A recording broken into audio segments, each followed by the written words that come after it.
All right, Buchim Abayim, welcome everyone. Every Wednesday we try to learn a little bit from the Holy Rebbe, Elimelech from Lezhensk, Zechusi Yagalanim Kol Shulamein. This week's Parshas, Parshas Veeschanan. In the book of Deuteronomy, chapter 4, verse 9, it says,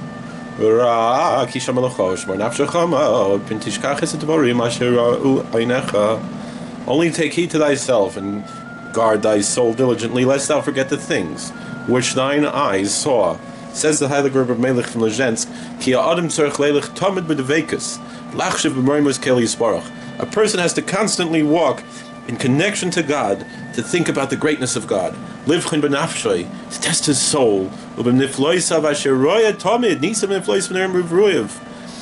Because you constantly see all the wonders, the miracles, and awesome wonders that happen in creation.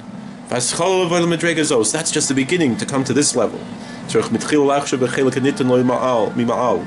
first you have to think about that portion of your soul that was given from heaven. That's your soul. What is it?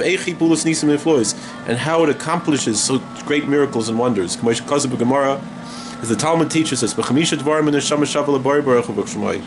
there are 5 ways in which this soul is similar to the blessed Creator. May His name be blessed.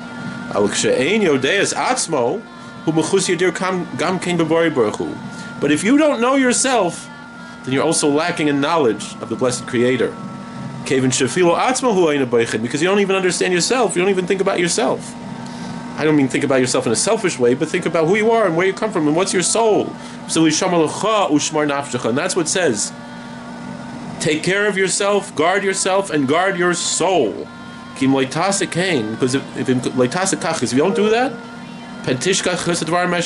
lest you forget the things that your eyes saw when God spoke at Sinai. That's the greatness of the blessed Creator. Because the truth is, a person is constantly witnessing all the great wonders that God did. If you just look at creation, you study science, you study biology, you study cosmology, you study astronomy, you see the wonders of God. If you don't understand yourself, you think nothing of yourself, you might think it's all an accident. But when you realize the greatness of what it means to be a human being, that's when you understand a little bit of the greatness of God. Therefore, a person has to look at himself first, realize that he is something, he's made in the image of God, he has a soul.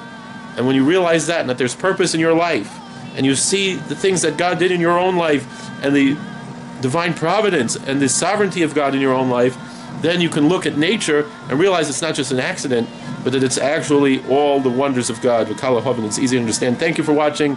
God bless. Please like, share, and subscribe, comment. We'll see you later.